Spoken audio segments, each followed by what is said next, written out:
Okay. Now, last class, actually, both last class and a couple of classes ago, people were asking, what's the point of going all the way back to the home agent when you switch over? Is there a question back here? No? Okay. What's the point of going all the way back to the home agent? Couldn't you just do something locally? And in fact, that argument makes a lot of sense.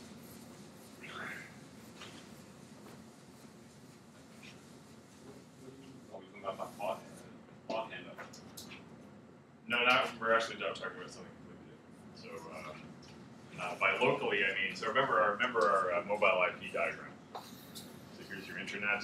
Here's the corresponding node and its router. Here's your home agent. Here's port agent 1 and its corresponding network. And here's port agent 2. So if you travel from, if you're a mobile node, and you're moving from one network to another, everything we've talked about so far, mobile IP generally, is set up so that when you make this jump, a message has to be sent all the way back to the home agent, and then, excuse me, not from port agent 1, from port agent 2, the registration message is sent all the way back to the home agent. And then a message is sent all the way back, and then all of the packets have to be retransmitted either straight from the corresponding node or from the home agent. Now the fact is that these two devices could be both cell phone towers that are in close physical proximity.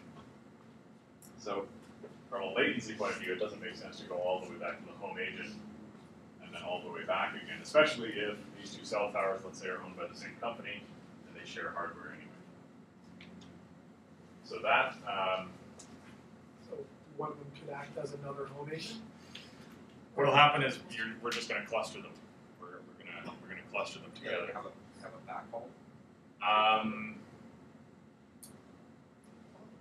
Yeah, there'll be like one server responsible for several base stations.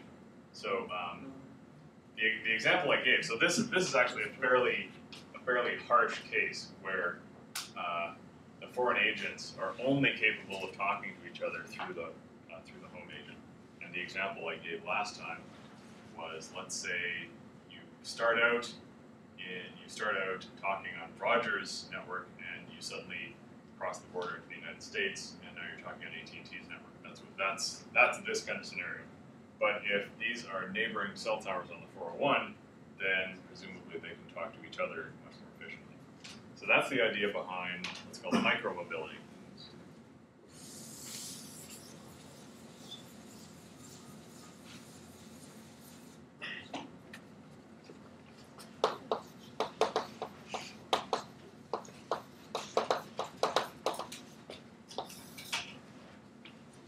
So we want to minimize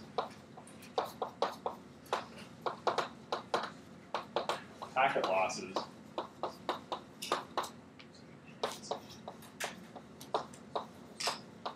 during handover.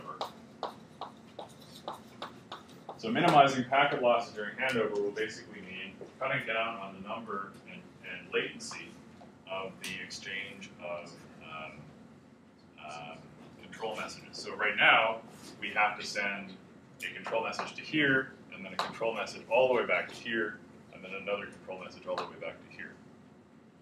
So we want to cut down on that, and basically we want to handle things locally. So latency is governed by, for one thing, internet congestion. So we'd like to avoid using the internet if we can.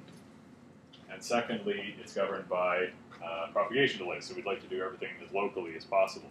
So if these guys are in close, like I said, if these guys are in close physical proximity, and they can share some kind of private data link, then it makes sense to use that. So what we want to do, we want to avoid high latency activities. E.g. passing control traffic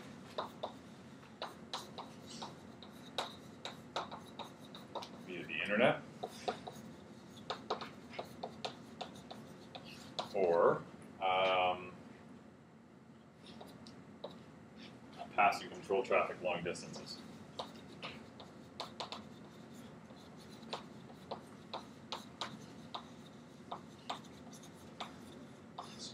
Yes? I'm just trying to visualize this, but is FA1 essentially forwarding packets from FA2 to the HA? No. So what is happening here? Packets from the corresponding node end up with the home agent. Initially we start out here. Foreign agent 1 is taking care of us. The home agent starts out forwarding those packets to the foreign agent 1. If this guy moves it to the second foreign network, that's when we exchange these control messages. So then a control message will be passed all the way to the home agent and back, setting up that new connection, and now packets will be sent from the home agent to the foreign agent. That I understand, but I mean, not like a cluster. Oh, I see what you're saying. In fact, I have a handy figure.